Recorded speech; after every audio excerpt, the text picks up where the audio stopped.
Bonjour et bienvenue dans Les Clés de l'insertion, le podcast dédié à l'insertion sociale et professionnelle des jeunes âgés de 15 à 25 ans. Je m'appelle Hashmi et je suis éducateur spécialisé de formation. J'ai décidé de créer ce podcast pour renseigner, conseiller et accompagner les jeunes pendant leur parcours d'insertion et toutes les personnes qui les accompagnent dans leur démarche. Dans les différents épisodes, je vais vous donner des outils, des astuces et vous faire découvrir des actions ou des projets mis en place dans le domaine de l'insertion.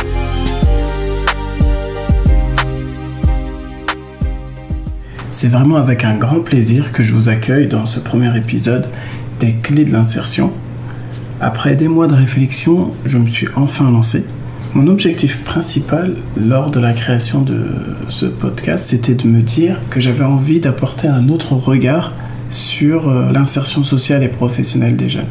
Parce que c'est un sujet qui est important, qui est majeur, qui concerne énormément de monde. Et je voulais apporter mon analyse à cette problématique qui me semble vraiment importante. Je vais commencer par me présenter.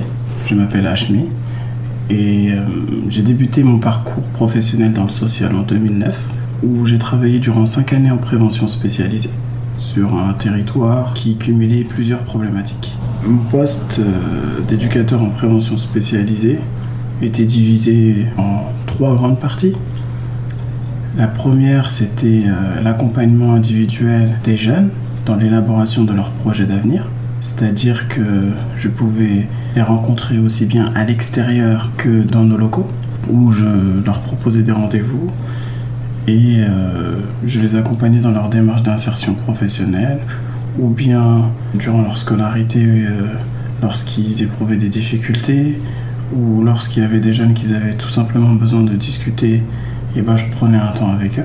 Vraiment, mon rôle, c'était d'être présent lorsqu'ils en avaient besoin. Ensuite, la deuxième partie du travail était consacrée au travail de rue, qui est un outil éducatif qui permet d'aller sur le territoire et dans les quartiers prioritaires pour toucher les jeunes qui ne viennent pas forcément dans les structures de droit commun. Donc le travail de rue est vraiment l'outil essentiel qui m'a permis de m'implanter et de travailler durant ces 5 années. Par le biais du travail de rue, j'ai réussi à être reconnu par les jeunes, par les professionnels, par les habitants, ne serait-ce qu'un vigile d'un magasin, lorsqu'il me voyait, il me reconnaissait, il me disait bonjour. Il me disait, tu sais ce qui s'est passé hier ? Donc le fait de faire du travail de rue, je dirais, ça me permettait d'habiter professionnellement le terrain. Savoir tout ce qui se passe, ressentir le pouls, savoir quand c'était un moment de tension ou quand ça allait beaucoup mieux. C'était vraiment un outil qui était vraiment essentiel. Et ensuite, la troisième grande partie de ce travail en prévention spécialisée était axée autour du travail en partenariat. Le travail en partenariat me permettait de réorienter les jeunes une fois que, je pourrais dire, j'avais diagnostiqué leurs problématiques. Par exemple, un jeune qui venait me voir et qui me disait qu'il souhaitait débuter une formation. Donc j'essayais de connaître sa situation. Lorsque je savais par exemple qu'il était âgé de 16 ans, qu'il était déscolarisé, je faisais appel à mes collègues de la mission locale qui les recevaient et qui proposaient aux jeunes plusieurs parcours. Il y avait également l'école de la deuxième chance, il y avait des CFA, il y avait tout plein de partenaires qui gravitaient autour de mon activité professionnelle.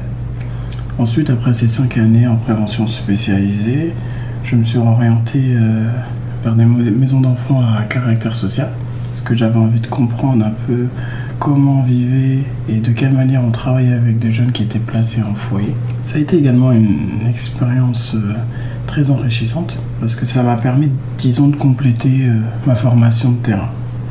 Ensuite, j'ai décidé de m'orienter vers une collectivité territoriale. Et là, je me suis spécialisé vraiment dans l'insertion professionnelle pure et dure. Et depuis, je travaille toujours dans ce domaine et ça me plaît énormément. Dès que j'ai commencé à travailler dans le milieu du social, en devenant éducateur spécialisé, je me suis directement orienté sur les questions d'insertion. Déjà dans un premier temps parce que moi-même j'étais face à ma propre insertion professionnelle et je travaillais en direction de jeunes qui étaient dans l'élaboration de leur propre projet professionnel. Et en fait, à partir de là, de fil en aiguille, année après année, j'ai pris goût dans l'accompagnement des jeunes vers leur insertion professionnelle. Et ça m'a permis également de prendre de la hauteur sur cette thématique en proposant des projets ou des actions qui favorisaient l'entrée des jeunes sur le marché du travail ou de la formation, parce que ça dépend des jeunes. On a des jeunes qui ne savent pas trop ce qu'ils veulent faire, on en a d'autres qui ont une idée précise, il y en a d'autres qui sont un peu dans un entre-deux. Je trouve que l'insertion professionnelle dans la société actuelle est un enjeu vraiment important. Parce que lorsqu'on voit les chiffres de l'INSEE, c'est clair. On a 19,6% des jeunes qui sont âgés de 15 à 25 ans qui sont sans emploi. C'est-à-dire qui ne font rien, qui sont en train de tenter de s'insérer sur le marché du travail. Pourquoi ça ne fonctionne pas ? Pourquoi les jeunes, je prends juste l'exemple de la mission locale, très souvent, et que j'aborde cette question-là, est-ce que tu es inscrit à la mission locale ? Allez, 8 fois sur 10, le jeune me répond « Ah, mais ça sert à rien la mission locale. » Je lui demande « Mais pourquoi tu dis ça ? Alors que ça a été créé spécialement pour toi. » Et là, on me répond souvent « Oh, ils me font galérer. À chaque fois, ils me donnent un rendez-vous, mais c'est pour me parler chinois, pour reprendre leurs mots. » Pourquoi ? Parce que peut-être qu'ils n'ont pas saisi l'intérêt premier d'avoir la possibilité d'avoir un accompagnement. Et de l'autre côté, on a des professionnels qui sont dans une posture d'attente. C'est-à-dire que je ne trouve pas que c'est la meilleure solution. Pourquoi ? Parce que le public qui est ciblé, des 15-25 ans, il est très diversifié. C'est-à-dire qu'on a des jeunes qui sont issus des quartiers prioritaires, mais pas que. On a des jeunes qui vivent dans des zones rurales. On en a d'autres qui ont peut-être du mal à se déplacer. On a des jeunes qui sont en situation de handicap. On a tout type de jeunes. On a les filles, on a les garçons. On a également d'autres problématiques. Et toutes ces choses-là, à mon avis, pour pouvoir être traitées, pour qu'on puisse travailler dans cette direction, il faudrait également que le professionnel fasse peut-être évoluer sa posture en se disant « le jeune ne vient pas à moi ». Moi, comment je peux faire pour aller vers lui ? Je donne un exemple. Je suis conseiller mission locale. Je travaille sur un territoire donné. Sur ce territoire, bien évidemment, j'ai des jeunes. Mais ces jeunes-là ne viennent pas vers moi. Comment je peux faire ? Déjà, la première des choses, c'est de peut-être se rapprocher des services jeunesse dans lesquels des jeunes sont présents, peut-être se rapprocher des points formation jeunesse où les jeunes transitent, se rapprocher des équipes de prévention spécialisées qui sont amenées quotidiennement à aller dans les quartiers prioritaires vers les jeunes et de créer des liens qui vont lui permettre au fur et à mesure de pouvoir mettre un pied dans l'environnement du jeune en effectuant une sortie avec un éducateur dans un quartier.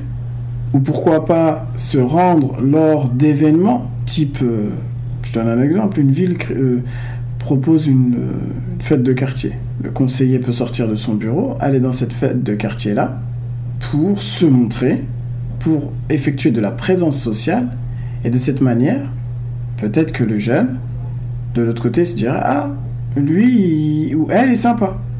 Je l'ai vu un jour à l'extérieur alors qu'il y avait une fête de quartier. » Histoire de démystifier le truc. Parce que le problème avec les jeunes, c'est ça. C'est que à partir du moment où ils sentent que ça devient de plus en plus formel, et pour ceux qui ne peuvent pas suivre, parce qu'ils n'ont pas forcément tous les codes, ça peut vite devenir compliqué. Et quand je dis ça peut vite devenir compliqué, ça va jusqu'à la disparition. Combien de jeunes j'ai pu accompagner, et au moment où ils devaient signer un contrat de travail ou entrer en formation, plus de son, plus d'image. Donc c'est pour ça qu'il faut se poser les bonnes questions. Je vais vous parler de l'histoire de Kamel, l'un des premiers jeunes que j'ai accompagné. Je l'ai rencontré lors d'un travail de rue. Donc on a commencé à discuter, je lui ai expliqué mes missions, qui j'étais, Et à partir de là, il m'a dit, bah ça tombe bien, parce que moi, je recherche un apprentissage. Je lui dis, ah oui, qu'est-ce que tu veux faire? Il me dit, ah, j'aimerais bien devenir pâtissier. Donc, pendant la discussion, moi, je lui ai proposé qu'on puisse se rencontrer afin de poser les choses et d'établir un plan d'action pour qu'il puisse trouver un patron. Il me dit, oui, il n'y a pas de problème, Hachmi, merci à toi. Je fais, bah, t'as pas à me remercier, merci, on n'a rien fait encore. Donc on se rencontre, on discute. À partir de là, il me dit qu'il a trouvé un CFA, qu'il avait fait un CV, une lettre de motivation. Et à partir de là, je lui dis, bah, si vraiment tu veux trouver un patron, il faut que tu montres que tu sois motivé. Dans ce cas-là, n'hésite pas à te présenter le matin lors d'ouverture de boulangerie. Comme ça, les patrons, ils vont voir que tu es déterminé. Ils vont voir que tu es déterminé, que tu en veux, et ça pourra te permettre, pourquoi pas, de décrocher un contrat. Il me dit, mais Hachmi, moi je suis pas à l'aise, c'est compliqué, je sais pas quoi dire. Donc pendant près de 2 semaines, je le rencontrais assez souvent, que ce soit à l'extérieur ou bien dans nos locaux, sur justement la question de la présentation. Parce qu'il avait besoin d'être assuré, il n'avait pas forcément 100% confiance en lui. C'était une expérience également qui était nouvelle, parce que c'était un jeune qui sortait de la 3e, donc j'imagine, et c'était pas facile pour lui. Donc à partir de là, j'ai réussi à l'accompagner du mieux que j'ai pu.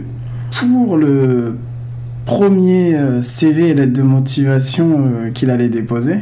Je me souviens, j'étais jeune à l'époque. Hein. Oh là là, je dis pas que je suis vieux, mais donc, ça me rappelle des souvenirs. Ça remonte à plus de 10 ans. Je dis, bah tu sais quoi, pour ta première boulangerie, je te propose de t'accompagner. J'en parle avec mon chef de service qui me dit, ah c'est une bonne initiative, Hachmi, mais t'es sûr qu'il va être présent? Je dis, ah non, c'est sûr qu'il sera présent. Comment on en a discuté, comment on a fait les choses. Ah non, c'est sûr. Donc la veille, je lui dis, bah, demain matin, on se donne rendez-vous à 6h devant telle boulangerie. Il me dit, oui, moi je serai présent, il n'y a pas de problème. Donc moi en plus j'habitais loin, j'habitais à 1h d'ici. Je me suis dit, oh mais mince, comment je vais faire? 5h du matin, je sais pas s'il y a encore des trains. Donc je demande à un ami à moi qui me prête sa voiture. Donc lorsqu'il me prête sa voiture, j'arrive le lendemain à 5h45. Je me dis, bon, je vais arriver en avance, comme ça il va voir que je suis présent. 5h45, 5h55, je vois qu'il n'y a personne. Je me dis, oh, il va arriver 6h, 6h10, 6h30, 7h du matin. Je me dis, non mais là c'est pas possible, comment ça se fait qu'il n'est pas là? Mais je me suis rendu compte sur le coup qu'en réalité le jeune n'était pas prêt. C'est moi qui voulais le pousser vers ce mode de fonctionnement. C'est-à-dire que à aucun moment dans la première phase de son accompagnement, je me suis dit, est-ce qu'il est prêt? Parce que parfois nous en tant que professionnels, on a des projections, on souhaite faire des choses, mais le jeune il n'est pas forcément prêt. Et en fait ça m'a mis une claque, mais ça m'a donné une bonne leçon. Je me suis rendu compte qu'en réalité le jeune, il faut partir et il faut l'accompagner à son rythme. Et c'est en étant à son rythme et en s'adaptant à là où il en est que l'accompagnement éducatif sera le plus bénéfique, aussi bien pour lui que pour nous, et dans la relation interpersonnelle qu'on sera amené à créer. Cette expérience m'a fait également comprendre que pour qu'un accompagnement éducatif au niveau de l'insertion professionnelle soit efficace, il faut réussir à créer une relation de confiance. Donc dans un premier temps, j'ai compris qu'il fallait que j'apprenne à connaître le jeune et surtout l'écouter. Parce que quand on est travailleur social, on aime beaucoup parler. On parle, on donne des conseils. Mais on n'a pas tous le réflexe de très bien écouter. Alors que l'écoute, c'est la base. Effectivement, c'est la base. C'est pour ça que dans les prochains épisodes, j'ai décidé d'inviter des personnalités inspirantes qui travaillent dans le domaine de l'insertion professionnelle, qui ont monté des projets innovants et intéressants pour justement accompagner les jeunes dans la création de leurs projets d'avenir, mais pas que. L'idée, c'est aussi de leur permettre de reprendre confiance en eux pour qu'ils puissent justement avancer dans leur parcours professionnel dans les meilleures conditions. Je vous remercie pour l'écoute de cet épisode. N'hésitez surtout pas à partager ce podcast et à liker si cela vous a plu. Et je vous dis à bientôt.